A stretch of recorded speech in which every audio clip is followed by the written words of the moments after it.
Hello बच्चों, welcome to my YouTube channel जो just study. और मैं हूँ ज्योति गुप्ता। क्लास 6 की मैथ्स का चैप्टर 5 जो है वो चल रहा था।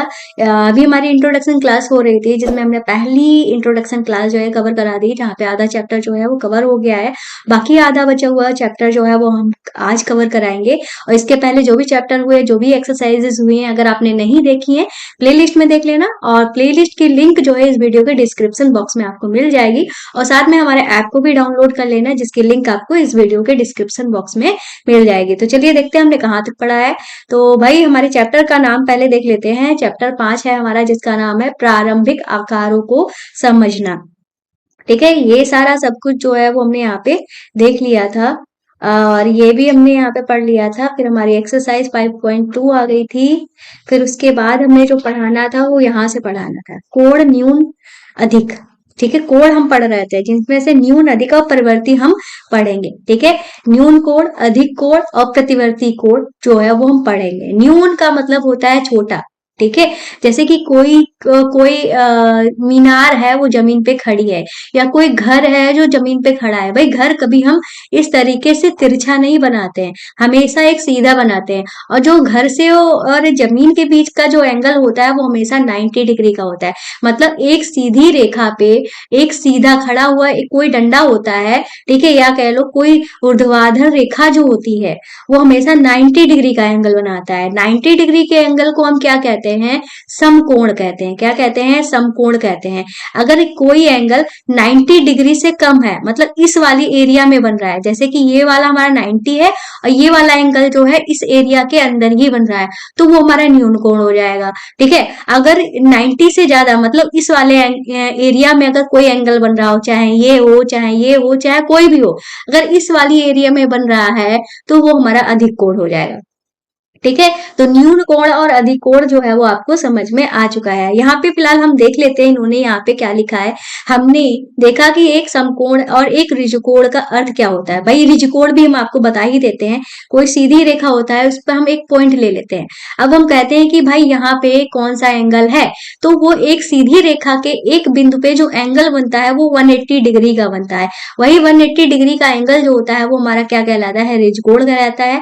और अगर इसको हम दो बराबर हिस्सों में बांट देते हैं, ठीक है, तो इधर एक समकोण निकल आता है, इधर एक समकोण निकल आता है। मतलब एक ऋजुकोण में, ठीक है, कितने समकोण होते हैं? दो समकोण होते हैं। कितने समकोण होते हैं? दो समकोण होते हैं। समकोण का मान कितना होता है? 90 डिग्री का होता है। और ऋजुकोण का मान जो होता है वो 180 डिग्री का होता है।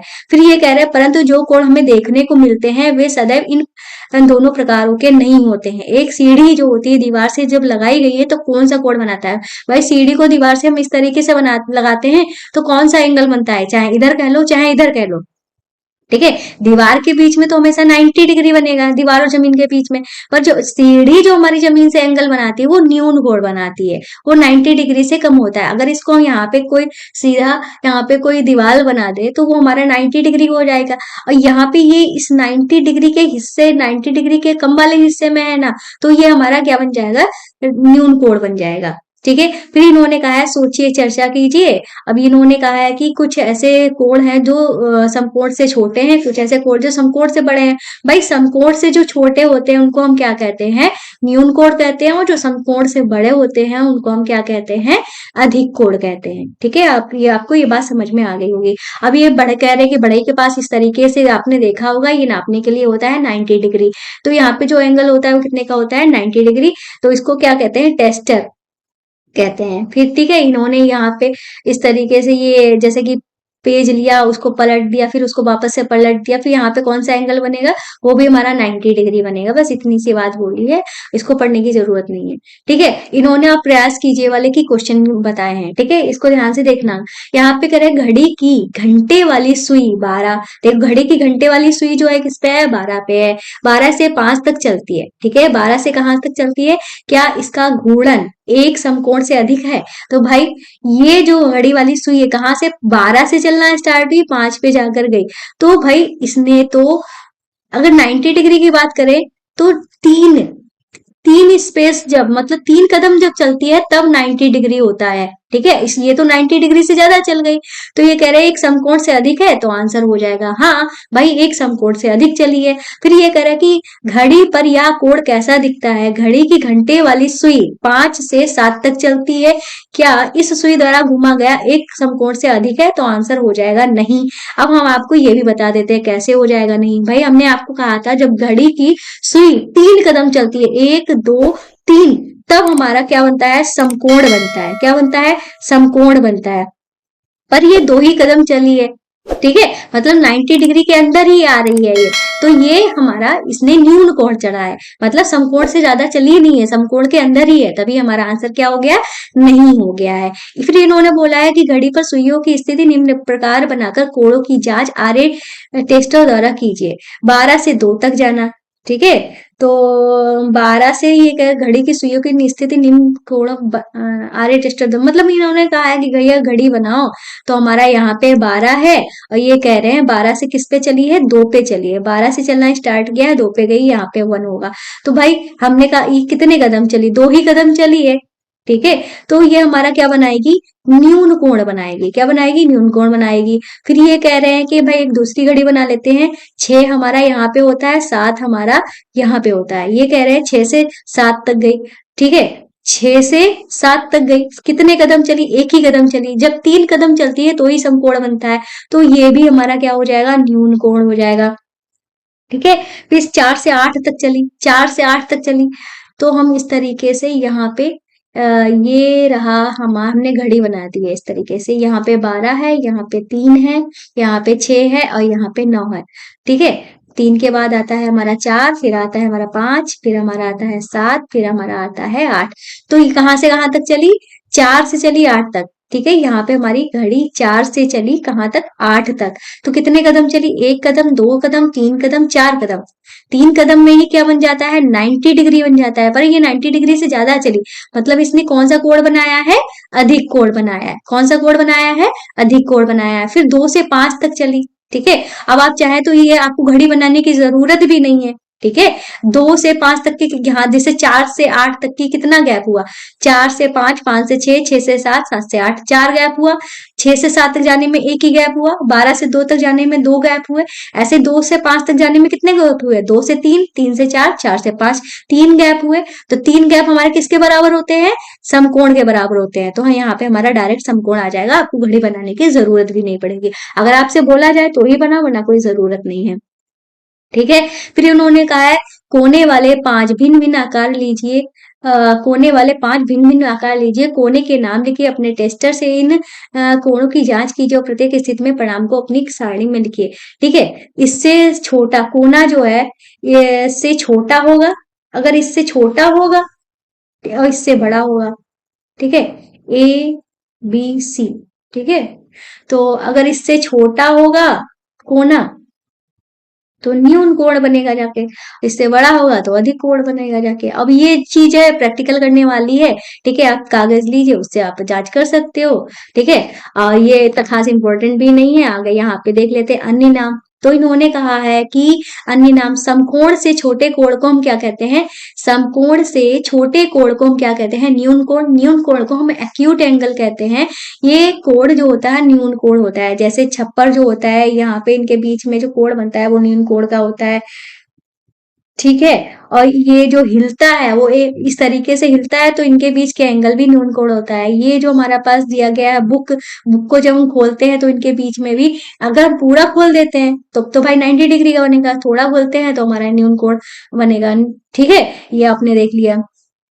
आगे चलते हैं तो इन्होंने क्या बताया है, अधिक कोण के बारे में बताया। हम आपको एक और बात बताना चाहते हैं। हमारा ऐप है जोजस स्टडी, इस चैनल के नाम से ही है, हालांकि वहां पे लिखा हुआ है NCERT बुक्स एंड सोल्यूशन, ठीक है। उस पे लिखा है NCERT बुक्स एंड सोल्यूशन, ये नाम हमारे ऐप का दिया गया है, ठीक है। लेकिन जोजस स्टडी डालोगे तो तुरंत आ जाएगा, ये आपको प्ले स्टोर पे मिल जाएगा। ये जो इंपॉर्टेंट पॉइंट हम हाँ, आपके निकल के आ रहे हैं चैप्टर से, वो वाली पीडीएफ, और जिसको मैंने बिल्कुल टच नहीं किया, साफ सुथरी पीडीएफ आपकी बुक की, सारे के सारे सोल्यूशन, प्रिंटेड नोट्स वाले भी और मेरे हैंड रिटन नोट्स वाले भी बिल्कुल फ्री में प्रोवाइड करा रहे हैं। साथ की सारी बुक्स, उनके सोल्यूशन, ये सारे के सारे हमारे ऐप में मिल जाएंगे। ऐप को प्ले स्टोर से डाउनलोड जरूर कर लेना, ठीक है। वो अभी हो सकता है, अभी आप तुरंत वीडियो देख रहे हो सकता है इस टाइम कुछ ऐप में अपडेट करना है, तो वो प्ले स्टोर में दिख नहीं रहा है, लेकिन हो सकता है ये आप वीडियो पता नहीं कब देख रहे हो, तो अब तक हमारा ऐप जो है वो सही सलामत आपको प्ले स्टोर में मिल जाएगा, ठीक है। तो परेशान होने की जरूरत नहीं है।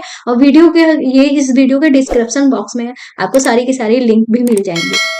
तो इन्होंने कहा है कि यहाँ कोई समकोण से बड़ा, मतलब एक कोण जो समकोण से बड़ा होता है और रिजकोण से छोटा होता है, मतलब समकोण से बड़ा, समकोण हमारा कौन सा है, ये जो डिग्री है हमारी वो 90 डिग्री की है, मतलब इससे बड़ा, और ये जो पूरा एंगल है वो हमारा कितने का है, 180 डिग्री का है, मतलब समकोण से बड़ा होना चाहिए। इस वाले एरिया में जो भी हम एंगल बनाएंगे वो हमारा कौन सा कहलाएगा, अधिक कोण कहलाएगा। यही समझाने की कोशिश कर रहे हैं। तो अधिक कोण को हम क्या कहते हैं, ऑब्ट्यूज एंगल कहते हैं, ठीक है। क्या कहते हैं, ऑब्ट्यूज एंगल कहते हैं। जैसे कि यहाँ पे इन्होंने इस तरीके से ये आकृति दिखाई है, इनके बीच में ये 90 डिग्री से ज्यादा है, और यहाँ का जो एंगल दिखाया है, छप्पर जो है वो काफी फैला हुआ है, और यहाँ पे एंगल जो है वो हमारा 90 डिग्री से ज्यादा है, ठीक है। यहाँ पे यही बताया है। फिर इन्होंने नेक्स्ट जो हमारा एंगल बताया है वो प्रतिवर्ती कोण बताया है। प्रतिवर्ती कोण जो होता है उसको हम रिफ्लेक्स एंगल कहते हैं। क्या बोलते हैं, रिफ्लेक्स एंगल कहते हैं। तो इन्होंने कहा है प्रतिवर्ती कोण क्या होता है, एक रिजकोण से बड़ा होता है, संपूर्ण कोण से छोटा है। संपूर्ण कोण क्या होता है, जैसे कि हमारा पूरा का पूरा, जैसे हम पूरा का पूरा घूम गए, ठीक है, पूरा का पूरा घूम गए, तो वो हमने कितने डिग्री का चक्कर लगाया, तो 360 डिग्री का चक्कर लगाया। 360 डिग्री के एंगल को ही हम क्या कहते हैं, संपूर्ण कोण कहते हैं। क्या कहते हैं, संपूर्ण कोण कहते हैं। मतलब संपूर्ण कोण से छोटा होना चाहिए और 180 डिग्री से बड़ा होना चाहिए, ठीक है, समझ गए ना। 180 डिग्री से बड़ा होना चाहिए, मतलब आप यहां से चलना स्टार्ट किए, इस 180 डिग्री से छोटा, 360 से छोटा होना चाहिए, 180 डिग्री से बड़ा होना चाहिए। ये हमारा कोई भी एंगल हो सकता है। जैसे कि हम यहाँ से इस तरीके से हमने ये एंगल बनाया है, ये जो हमारा है वो प्रतिवर्ती कहलाएगा। क्या कहलाएगा, प्रतिवर्ती एंगल कहलाएगा, ठीक है, जो कि हमारा 180 डिग्री से बड़ा है, क्योंकि 180 डिग्री तो हमारा ये हुआ, ये 180 डिग्री से बड़ा है, 360 से छोटा है। तो ऐसे कोण को हम क्या कहते हैं, प्रतिवर्ती कोण कहते हैं, ठीक है। आपको कोण जो है वो समझ में आ गए होंगे। अब यहाँ पे हमारे कुछ वो दिए गए हैं, इनको देख लेते हैं। प्रयास कीजिए वाले क्वेश्चन। इन्होंने कहा है आप अपने आसपास देखिए, कोनों कोनों पर मिलने वाले किनारों को पहचानिए जो कोण बना रहे हैं, ठीक है। तो हमारे आसपास बहुत सारी चीजें हो जाएंगी, जैसे हमारी ड्रायर हो गई, चेयर हो गई, हमारा बोर्ड हो गया, बॉक्सेस हो गए, कबर्ड हो गई, गेट हो गया, इनके बीच में बहुत सारे एंगल होंगे। तो ये सारी चीजें जो हैं वो आप यहाँ पे लिख सकते हो। ऐसी 10 स्थितियां लिखिए जहां न्यून कोण बन रहे हों, ठीक है। तो ये चीज भी आप कर सकते हो। न्यून कोण कहाँ पे बन रहे हो, जैसे हमारे दो फिंगर के बीच में जो एंगल बनता है वो न्यून कोण बनता है, और थंब और इसके बीच में ये जो एंगल बनता है वो 90 डिग्री का बनता है, ठीक है। ऐसे कई सारी चीजें जो है वो लिख सकते हो। समकोण में यही थंब वाला, उंगली वाला लिख सकते हो। ऐसी 5 स्थितियां लिखिए जहां अधिक कोण बन रहे हो, ठीक है। अधिक कोण के लिए जैसे हम अपनी क्या बोलते हैं, इसको जब पूरा फैलाते हैं तो रिज कोण बनता है। क्या बोलते हैं, इस हैंड को पूरा फैलाते हैं तो पूरा रिज कोण बनता है, और इसको बंद करते हैं तो न्यून कोण बनता है, ठीक है। अधिक कोण में हम क्या बोल सकते हैं, अधिक कोण के लिए आप अपने आसपास कई सारी चीजें देख सकते हो, जैसे कि हम वो क्या बोलते हैं, पकड़ जो होती है, चाय वाली जो होती है, जिससे हम चाय को पकड़ते हैं, जब उसको पूरा फैलाते हैं वो हमारे अधिक कोण पे खुलती है। ऐसे कई सारी चीजें हैं, वो आपको ढूंढनी पड़ेंगी तो आपको मिल जाएगी। संसी जो होती है वो 180 से कम और अधिक कोण से ज्यादा खुलती है, ठीक है, वो दूसरी तरीके की होती है। कई सारी चीजें जो हम ऐसे ढूंढ सकते हैं, ठीक है। और ये सारी चीजें जो है आपसे कभी पूछी नहीं जाएंगी, लेकिन फिर भी आपको पता होनी चाहिए, तो आप अपने घर के आसपास ऑब्जर्व करिए इस चीज को, ठीक है। अब एक और हम ऑप्शन, वो एक और आपको बता सकते हैं न्यून कोड का। जैसे हमारा नल होता है, नल का हत्था जो बंद होता है इस तरीके से, यहाँ ये हमेशा इस तरीके से लटका हुआ था, तो यहाँ पे 90 डिग्री होता है। तो इसको हम इस तरीके से चलाते हैं, तो हम कैसे चलाते हैं, 90 डिग्री पे अधिक कोण पे हम इसको ऊपर तक ले जाते हैं, फिर न्यून कोण पर लाकर छोड़ देते हैं। ठीक है, कई सारे उदाहरण ऐसे हमको मिल सकते हैं। अब हमारी एक्सरसाइज आ गई है 5.3। 5.3 को ये हमारा जब चैप्टर खत्म हो जाएगा, इसको पढ़ाना ये हमारा पूरा हो जाएगा, उसके बाद हम सारी एक्सरसाइजेज आपको कराएंगे। फिर आप ये कह रहे हैं कोणों का मापन, ठीक है, कोणों के मापन के लिए बात करते हैं। आप अपने बनाए गए आरए टेस्टर की सहायता से अपने कोणों की समकोण से तुलना कीजिए। यदि हम कोणों को न्यून कोण, अधिक कोण, प्रतिवर्ती कोण में वर्गीकृत करने में समर्थ हो गए थे, परंतु इससे कोणों की परिशुद्धता की तुलना नहीं हो पाती। इससे पता नहीं लगता है दिए हुए दो कोणों में कौन बड़ा है। इसलिए कोणों की अधिक परिशुद्धता के लिए हमें क्या करना पड़ता है, उन्हें मापना पड़ता है। मतलब हमने जो अपने मापने के लिए समकोण से मापने वाला जो हमने आरए टेस्टर बनाया था, उससे हम ये तो माप रहे थे कि ये तो हमें पता चल रहा था कि ये न्यून कोण है या अधिक कोण है, पर हमें उस न्यून कोण का मान या अधिक कोण का मान नहीं पता चल रहा था। जैसे हमने समकोण के लिए कह दिया था, ये समकोण जो होता है वो 90 डिग्री का होता है, पर न्यून कोण अधिक कोण के लिए हम माप नहीं ले पा रहे थे कि ये कितने डिग्री का है। ये बात ये यहाँ पे बोल रहा है। अब ये हमारा नेक्स्ट हेडिंग आती है कोण का माप। तो ये कह रहा अपनी माप को डिग्री में मापने, डिग्री माप ही हमारा क्या कहलाता है, अंश माप कहलाता है। इन्होंने एक संपूर्ण कोण को 360 डिग्री बराबर भागों में विभाजित किया है। प्रत्येक भाग का एक अंश कहलाता है, मतलब 360 डिग्री टोटल होता है, उसका एक जो भाग होता है वो हमारा क्या कहलाता है, एक अंश या एक डिग्री कहलाता है। ठीक है, हम 360 अंश कहने के लिए 360 डिग्री लिखते हैं। ठीक है, मतलब अगर हमें क्या कहना है, 360 अंश कहना है तो इस तरीके से हम लिखेंगे 360 डिग्री। ठीक है, ये जो ऊपर जीरो ऐसा लगा होता है इसको हम छोटा सा लगाते हैं, इसको हम डिग्री बोलते हैं। ठीक है, फिर यहाँ पे बोला है आधा गुणन में कितनी डिग्री होते हैं। तो आज जब हम आधा घूमते हैं, तो हमने क्या बताया था, जब हम पूरा घूमते हैं तो 360 हुआ, जब आधा घूमेंगे तो 360 का आधा कर देंगे। भाई 360 का आधा कर देंगे मतलब 2 से भाग कर देंगे, तो हमारा कितना आ जाएगा, 180 आ जाएगा। मतलब हमारा क्या आ जाएगा, 180 आ जाएगा। 180 को हम क्या कहते हैं, रिज कोण कहते हैं।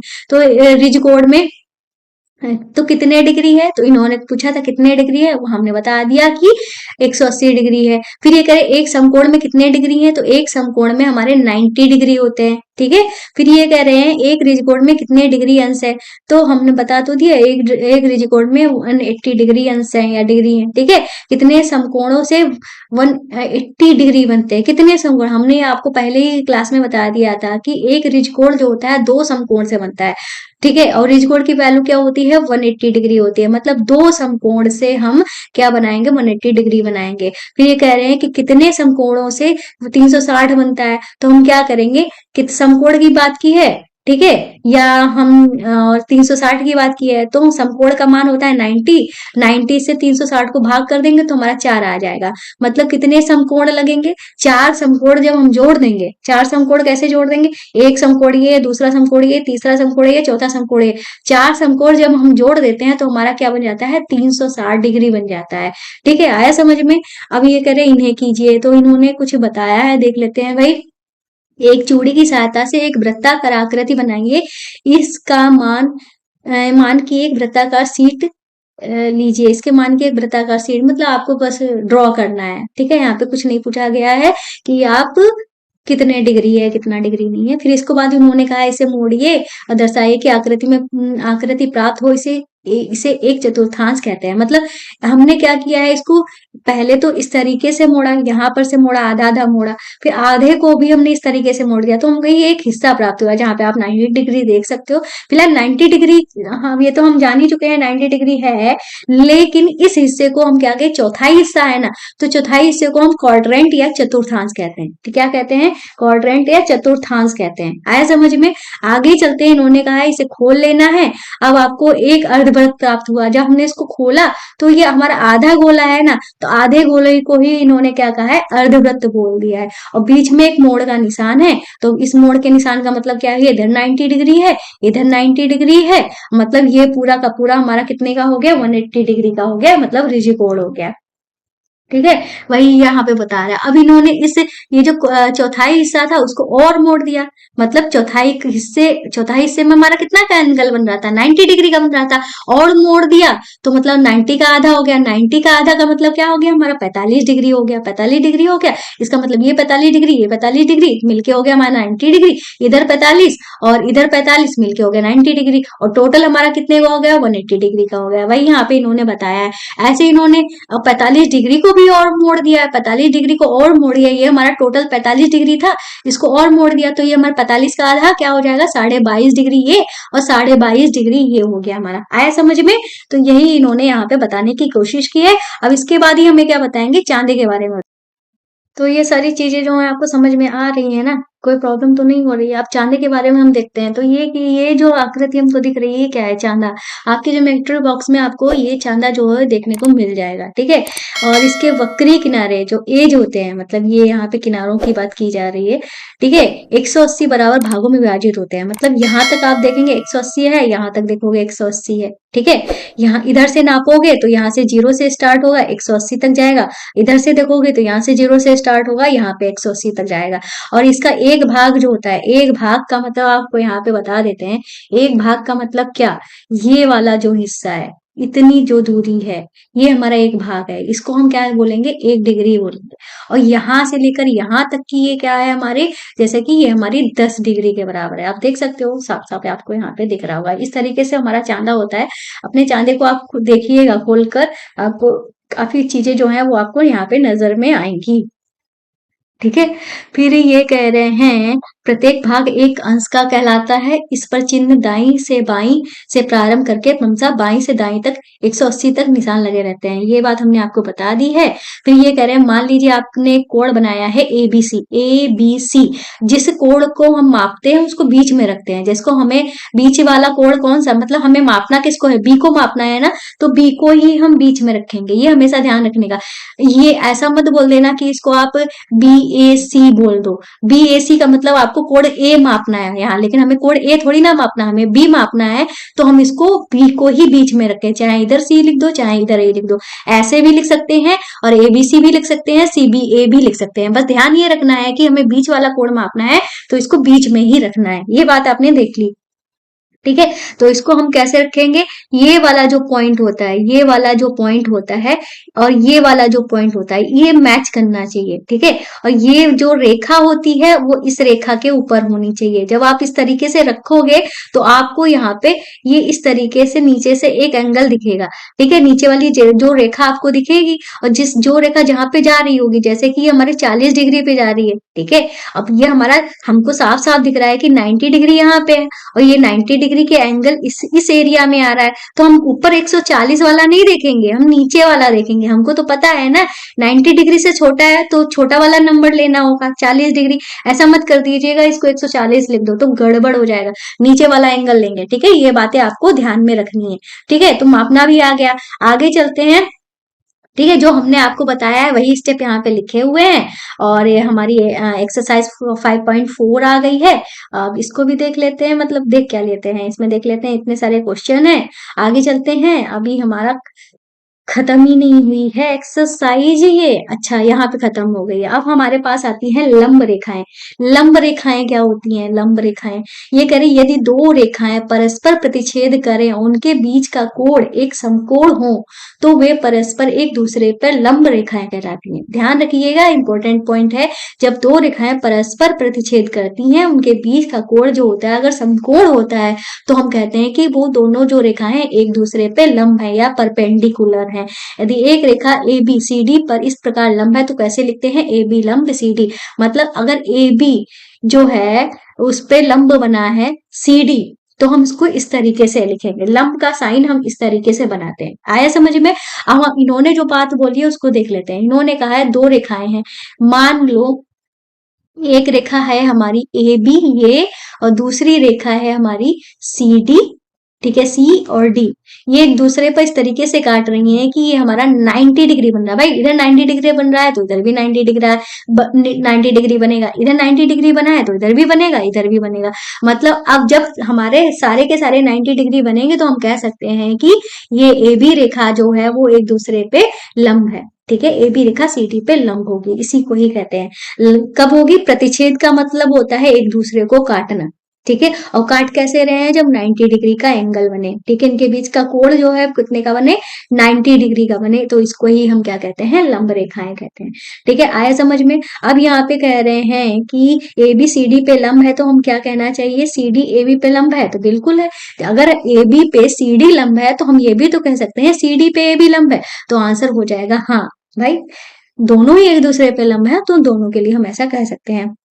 हमारे आसपास लंब देखने हैं तो भाई हमारे आसपास लंब हमारी दीवारें, हमारे घर में रखा हुआ सामान, कभी हम तिरछा नहीं रखते, हमेशा सीधा सीधा रखते हैं। कई सारे उदाहरण जो है वो हो सकते हैं। ठीक है, ए बी का लंब समद्विभाजक। ठीक है, अब लंब समद्विभाजक के बारे में देख लेते हैं। अगर हम जो कोई रेखा है उसको दो भागों में बांटते हैं तो इसको ही हम क्या कहते हैं? एम एन रेखाखंड ए बी को लंब समद्विभाजित करती है। जैसे कि हमने एक रेखा खींची, ठीक है, हमने ये रेखा हमारी थी ए बी रेखा थी। ठीक है, इसको हमने क्या किया? हमें ए बी को दो बराबर हिस्सों में बांटना है, तो हमने इस तरीके से दो चाप लगाए, उसको बांट दिया। ठीक है, तो ये जो हमने लंब खींचा है ये किस लिए खींचा था? इस ए बी को दो बराबर हिस्सों में बांटने के लिए, मतलब समद्विभाजित करने के लिए। समद्विभाजित का मतलब होता है दो बराबर हिस्सों में बांटना। तो ये जो हमारा हमने इसका नाम दे दिया, मान लो सी डी नाम दे दिया, तो सी डी जो है ए बी का क्या हो गया? लंब समद्विभाजक हो गया। ऐसे ही इन्होंने इस चित्र के अनुसार बोल दिया है जो एम एन जो है, ठीक है, एम एन जो है या कह दो रेखा एल जो है वो ए बी का लंब समद्विभाजक है। मतलब इसने ए बी रेखा को दो बराबर हिस्सों में बांटा है, लेकिन बांटा कैसे है? लंब बना के काटा है, इसलिए लंब समद्विभाजक। लंब समद्विभाजक को हम क्या कहते हैं? परपेंडिकुलर बाइसेक्टर कहते हैं। ठीक है, आगे समझ में? आगे चलते हैं, तो आगे हमारी एक्सरसाइज आती है 5.5 और इसके बाद हम देख लेते हैं। यहाँ पे हमारा नया टॉपिक है त्रिभुजों का वर्गीकरण। क्या है? त्रिभुजों का वर्गीकरण। त्रिभुजों के वर्गीकरण में यहाँ पे लिखा है क्या आपको सबसे कम भुजाओं वाले त्रिभुज के बारे में याद है? यह एक त्रिभुज है। ठीक है, और विभिन्न प्रकार के त्रिभुज हो सकते हैं, उन्हें देखिए। मतलब सबसे कम भुजाओं वाला बहुभुज। दो भुजाओं से हमारा बहुभुज क्या होता है? सबसे पहले तो ये समझ लो, हालांकि हमने आपको पढ़ा कर रखा है लेकिन फिर भी आपको पता होना चाहिए। बहुभुज क्या होता है?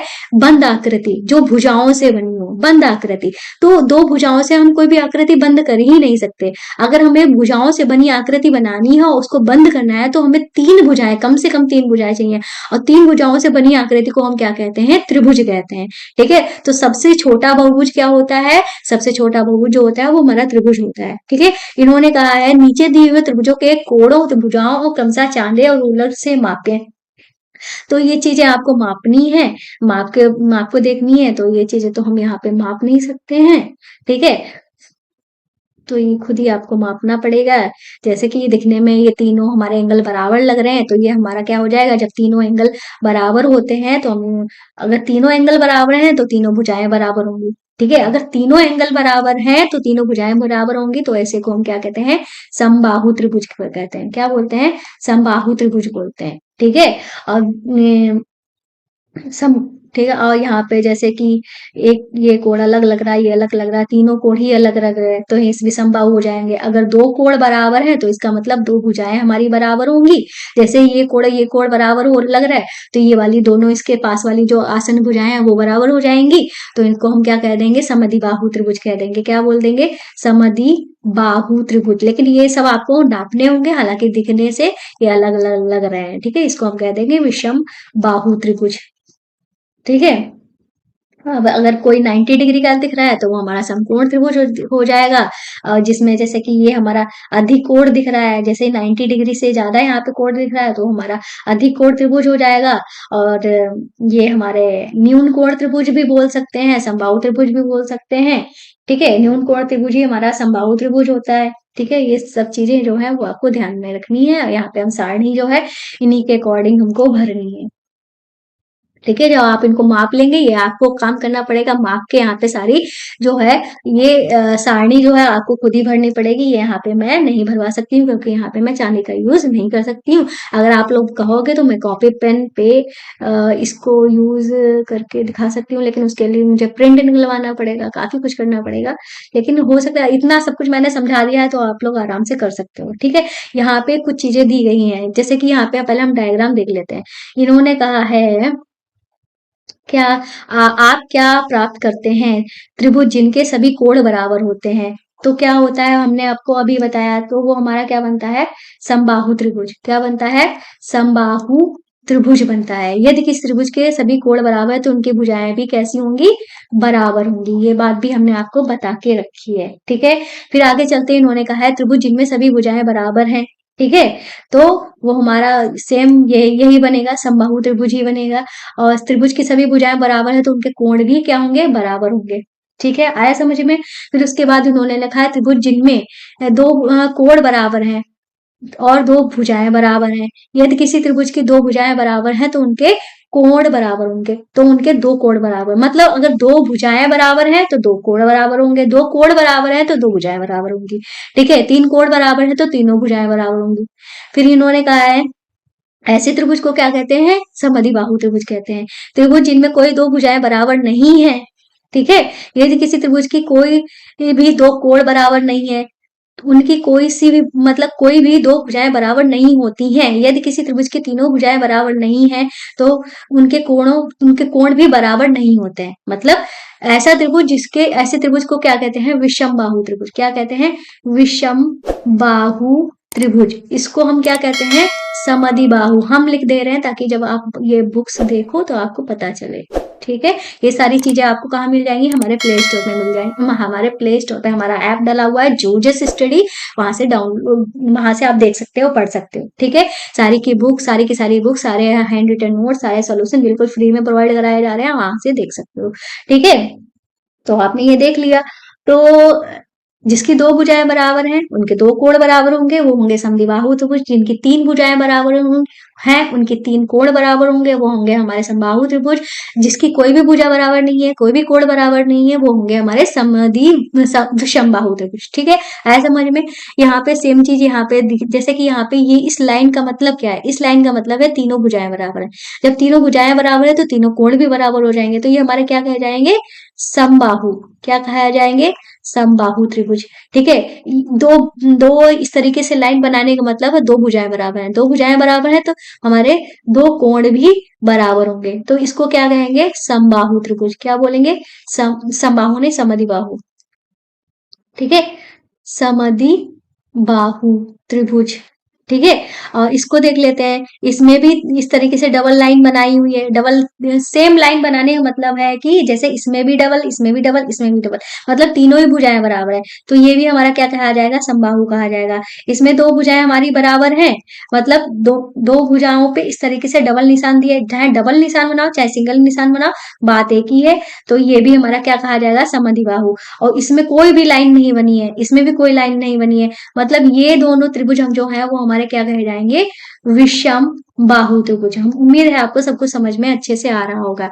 तो यहाँ पे क्या लिखा हुआ है, त्रिभुज के आधार पर त्रिभुजों का नामकरण। एक त्रिभुज जिसकी तीनों भुजाएं बराबर नहीं होती हो तो उसे क्या कहते हैं, विषम बाहु त्रिभुज कहते हैं। एक त्रिभुज जिसकी दो भुजाएं बराबर होती है उसको समद्विबाहु त्रिभुज कहते हैं, और जिसकी तीनों भुजाएं बराबर होती हैं उसको क्या कहते हैं, समबाहु त्रिभुज कहते हैं, इक्विलैटरल ट्राइंगल्स कहते हैं। ठीक है, ये हो गया। अब ये कह रहे हैं कोणों के आधार पर वर्गीकरण। किसके आधार पर वर्गीकरण, कोणों के आधार पर वर्गीकरण। ये कह रहे हैं कि यदि त्रिभुज का प्रत्येक कोण 90 डिग्री से कम है तो वो कैसा त्रिभुज कहलाएगा, अगर 90 डिग्री से कम है तो वो न्यून कोण त्रिभुज कहलाएगा। क्या कहलाएगा, न्यून कोण त्रिभुज कहलाएगा। ठीक है, ऐसा कोई मतलब यदि इसका कोई कोण समकोण हो तो वह त्रिभुज क्या कहलाएगा, समकोण त्रिभुज कहलाएगा। मतलब कोई एक कोण। ठीक है, यदि, ध्यान से सुनिएगा, त्रिभुज, ठीक है, यहाँ पे अच्छा बने हुआ है, जिसके तीनों ही कोण कैसे हैं, न्यून कोण है, तो वो हमारा न्यून कोण त्रिभुज कहलाएगा। ऐसा त्रिभुज जिसका एक कोण समकोण हो। ठीक है, एक ही कोण समकोण हो ही सकता है किसी त्रिभुज में, एक कोण समकोण हो और बाकी दो तो न्यून होंगे ही। ठीक है, तो इसको न्यून नहीं बोलेंगे। अगर एक कोण समकोण है तो उसको समकोण त्रिभुज बोलेंगे। और ऐसा त्रिभुज जिसका एक कोण अधिक कोण हो, क्या हो, अधिक कोण हो, तो उसको हम क्या बोलेंगे, अधिक कोण त्रिभुज बोलेंगे। सिंपल सी भाषा में समझिए, जिसका तीनों कोण न्यून कोण, वो न्यून कोण त्रिभुज, जिसका एक समकोण वो समकोण त्रिभुज, जिसके एक कोण अधिक कोण वो अधिक कोण त्रिभुज। ठीक है, फिर उसके बाद हमारी एक्सरसाइज आ जाती है 5.6। 5.6 के बाद देख लेते हैं हमारे पास क्या है। तो यहाँ पे हमारी एक्सरसाइज चली रही है, उसके बाद हमको दिया गया है चतुर्भुज। चतुर्भुज क्या होता है यार, आपको याद होगा कि चार भुजाओं वाला क्या होता है, चतुर्भुज होता है। चार भुजाओं वाला बहुभुज क्या होता है, चतुर्भुज होता है, क्वाड्रिलेटरल। ठीक है, क्या कहते हैं इसके, चतुर्भुज कहते हैं, जिसमें चार भुजाएं होती हैं। ठीक है, जो भुजाओं से बनता है उसको बहुभुज कहते हैं, जिसमें चार भुजाएं होती हैं उसको चार भुजाओं वाला बहुभुज कहते हैं। ठीक है, फिर यहाँ पे इन्होंने डंडी वंडी से इसको, इस त्रिभुजों को बनाया है। ठीक है, जैसे कि ये चार डंडियां ली, इनको जोड़ दिया, ये चार भुजाओं वाला क्या बन गया, बहुभुज बन गया है। इसकी भुजाएं कौन सी, A B B C, A B B C, और यहाँ पे आ जाएगा सी डी, और ये हमारा आ जाएगा डी ए। ठीक है, बस यही बताया है। फिर उसके बाद इसमें इन्होंने चार एंगल बताए हैं, जैसे कि पहला एंगल ये डी ए बी, दूसरा एंगल ए बी सी, तीसरा एंगल बी सी डी, चौथा एंगल सी डी ए। तो बस ध्यान आपको रखना है, जिस एंगल की बात कर रहे हैं वो एंगल हमारा बीच में होना चाहिए। तो हमारे ए डी और सी हो चुके हैं, तो हम यहाँ पे बी वाला एंगल लिख देते हैं। एंगल हमारा ए बी सी हम यहाँ पे लिख देते हैं, बस हमारा हो गया। फिर उसके बाद यहाँ पे लिखा है कि जैसा ऊपर क्रियाकलाप किया गया है, चार टिंडिया लेकर आप इनसे एक चतुर्भुज बना सकते हैं, जिसमें चारों कोण न्यून कोण हो। तो ऐसा कोई हम नहीं बना सकते हैं। एक कोण अधिक कोण हो ऐसा हम बना सकते हैं, चारों कोण न्यून कोण हो ऐसा नहीं बन सकता है। ठीक है, और एक कोण अधिक कोण हो वो बन सकता है, एक कोण समकोण हो बन सकता है, दो कोण अधिक कोण हो बिल्कुल बन सकता है, दो कोण समकोण हो बन सकता है, और फिर ये कह रहे हैं विकर्ण परस्पर समकोण हो तो ये भी बन सकता है। ठीक है, इस तरीके से ये चारों हमारे बन सकते हैं। ठीक है, आगे चलते हैं। उसके बाद उन्होंने कहा है इन्हें कीजिए, आपके ज्यामिति बॉक्स में दो सेट स्क्वायर हैं, 30 60 90, मतलब सेट स्क्वायर इस तरीके के आपको दिखेंगे आपके बॉक्स में, इस तरीके से ट्राइंगल टाइप में होते हैं। ठीक है, एक ऐसा होता है। ठीक है, दो हमारे सेट बॉक्स में इस तरीके से होते हैं, इनको सेट स्क्वायर कहते हैं। एक में 60 डिग्री, एक में देखो 45 45 90 का होता है, मतलब 1 डिग्री 90 का होता है, फिर बाकी दोनों हमारे 45 45 के होते हैं। एक में 60, एक 90 का होता है और 30 60 का होता है। ठीक है, कितने का, इस तरीके से 90 और 60 इस तरीके से होता है। एक 90 का, एक 30 का, एक 60 का, इस तरीके से होता है। ठीक है, ये दो सेट स्क्वायर होते हैं, इनसे हम समांतर रेखाएं खींचते हैं, इनका काम ये होता है। फिर ये कह रहे हैं आप और आपका मित्र लेकर इसको क्या क्या क्रिया कर सकते हैं। तो भाई आप दोनों के पास इतने सेट स्क्वायर हैं, आकर ये फालतू चीजें लिखी हैं। फिर यह चतुर्भुज एक आयत है। ठीक है, फालतू चीजें दी गई हैं, फालतू चीजें पढ़नी ही नहीं है। यहाँ पे आप सेट स्क्वायर देख सकते हो, जब आप इन दोनों को मिलाते हो तो ये क्या बनता है हमारा, एक दो सेट स्क्वायर सेम आकृति के जो होते हैं। आपके बॉक्स में अलग अलग आकृति के होते हैं, पर जब सेम आकृति मिलाते हो तो ये हमारा क्या बनता है, एक आयत बनता है। और जब इस तरीके से, इसमें क्या है, इसमें एक 90 डिग्री का है, एक 30 डिग्री का है, एक 60 डिग्री का है। जब इनको मिलाते हो तो आयत बनता है। और जिसमें हमारे दोनों एंगल, एक 45 का, दूसरा भी 45 का, और तीसरा 90 डिग्री का, ये वाला जब मिलाते हो तो ये हमारा क्या बनता है, वर्ग बनता है। बस यही बताया गया है। ठीक है, आप इस तरीके से जब मिला देते हो दो सेट स्क्वायर को, ठीक है, तो ये हमारा क्या बनता है, समांतर चतुर्भुज बनता है। क्या बनता है, समांतर चतुर्भुज बनता है। ठीक है, ये आप यहाँ पे देख सकते हो।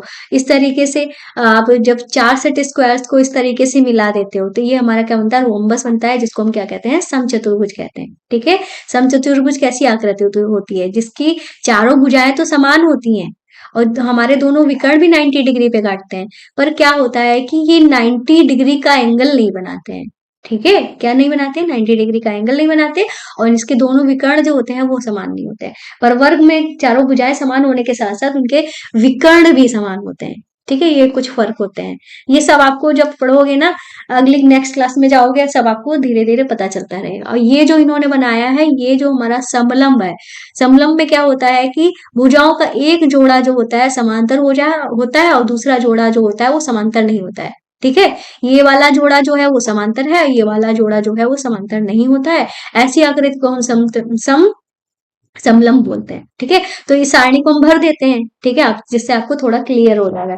इस सारणी में क्या दिया गया है, देखो भाई, यहाँ पे दिया गया है चतुर्भुज के बारे में। हमारे पास समांतर चतुर्भुज दी गई है। इन्होंने कहा सम्मुख भुजाएं समांतर होती हैं, हाँ होती है, बराबर भी होती है। सभी भुजाएं बराबर होती है, तो भाई सभी भुजाएं बराबर नहीं होती है, आमने सामने की भुजाएं बराबर होती है। इसमें सम्मुख कोण बराबर होते हैं, बिल्कुल सही बात है। विकर्ण बराबर नहीं होते हैं, दोनों विकर्ण अलग अलग होते हैं। और परस्पर लंब होते हैं, तो परस्पर लंब भी नहीं होते हैं।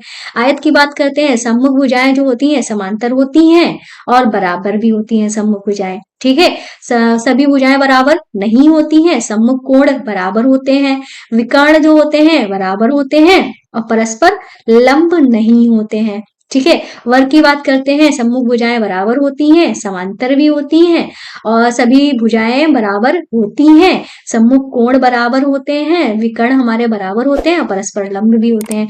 समचतुर्भुज की बात करते हैं, समचतुर्भुज में सम्मुख भुजाएं बराबर होती हैं और सम्मुख भुजाएं समांतर भी होती हैं। ठीक है, और बराबर भी होती हैं, सभी भुजाएं बराबर, समचतुर्भुज में सभी भुजाएं भी बराबर होती हैं और सम्मुख कोण बराबर होते हैं, बिल्कुल होते हैं, सम्मुख कोण बराबर होते हैं। विकर्ण जो होते हैं बराबर नहीं होते हैं और समचतुर्भुज में विकर्ण जो होते हैं परस्पर लंब होते हैं। आप यहाँ पे देख सकते हो, हमने अभी देखा था समचतुर्भुज। कहाँ गया समचतुर्भुज, ये है समचतुर्भुज। इसके जो विकर्ण होते हैं वो लंब होते हैं। ठीक है, और यहाँ पे समलंब देख लेते हैं, सम्मुख भुजाएं बराबर, समांतर, एक भुजाओं का जोड़ा समांतर होता है। ठीक है, एक जोड़ा, तो हम यहाँ पे लिख सकते हैं एक जोड़ा समांतर होता है खाली। ठीक है, और भुजाएं बराबर नहीं होती हैं। ठीक है, सभी भुजाएं बराबर नहीं होती हैं, सम्मुख कोण बराबर नहीं होते हैं, विकर्ण परस्पर बराबर नहीं होते हैं, परस्पर लंब नहीं होते हैं। ठीक है, यहाँ पे आप इस तरीके से इसको फिल कर देंगे। फिर हमारे आ जाती है एक्सरसाइज, फिर उसके बाद हमको बताया गया है बहुभुज के बारे में। तो बहुभुज जो होता है उसका अध्ययन, अभी तक आपने 3-4 भुजाओं वाले बहुभुजों का अध्ययन किया है, जिन्हें क्रमशः त्रिभुज और क्या कहते हैं, चतुर्भुज कहते हैं। मतलब आपने त्रिभुज और चतुर्भुज के बारे में जो है पढ़ लिया। ये क्या है, हमारे बहुभुज है और त्रिभुज क्या है, सबसे छोटा बहुभुज है। फिर अब हम बहुभुजों की अवधारणा की ऐसी आकृतियों के रूप में विस्तृत जानने का प्रयत्न करेंगे जिसमें 4 से अधिक भुजाएं होंगी। अब हम क्या पढ़ेंगे, जिसमें 4 से अधिक भुजाएं होंगी उनको, उनके बारे में पढ़ेंगे। हम बहुभुजों को उनकी भुजाओं की संख्या के आधार पर निम्न प्रकार वर्गीकृत करते हैं। कैसे वर्गीकृत करते हैं, जैसे यहाँ पे त्रिभुज है तो 3 भुजाएं हैं, चतुर्भुज है तो 4 भुजाएं हैं, पंचभुज है तो 5 भुजाएं होंगी, षटभुज है तो 6 भुजाएं होंगी, अठभुज मतलब अष्टभुज है तो कितनी भुजाएं होंगी, 8 भुजाएं होंगी। बस यही इसी तरीके से इन्होंने वर्गीकृत किया है। तो यहाँ इन्होंने कहा है दैनिक जीवन में हम कई सारी चीजें देखते हैं, जैसे दीवार है, अलमारियां हैं, ब्लैक बोर्ड है, पाठ्य पुस्तक है, इनके आकार के आधार पर हम उनको इनके बहुभुज में इनको बांट देते हैं। ठीक है, फिर उसके बाद हमारे एक्सरसाइज 5.8 आ जाती है। 5.8 के बाद हमारा चैप्टर जो है वो पूरा खत्म हो जाता है। ठीक है, तो आप देख सकते हो कि हमारा पूरा चैप्टर जो है वो खत्म हो चुका है। और भाई चैप्टर खत्म हो चुका है तो आपको क्या करना है, हमारे चैनल को ये सब्सक्राइब कर देना। आज मैंने बिल्कुल भी बीच में नहीं बोला है, ठीक है, लेकिन आप लोग भूलिएगा नहीं, हमारे चैनल को सब्सक्राइब करके जाइएगा, लाइक करके जाइएगा। मेरी हम्बल रिक्वेस्ट रहती है कि हमारे वीडियोस को शेयर जरूर कर देना। आजकल सबके ग्रुप्स बने हुए तो अपने ग्रुप्स में हमारे वीडियोस को शेयर जरूर कर देना। तो आज की क्लास में बस इतना ही, तो मिलते हैं नेक्स्ट क्लास में, जहाँ पे हम आपकी एक्सरसाइज जो इस चैप्टर के शुरू कर देंगे। ठीक है, तो मिलते हैं, बाय।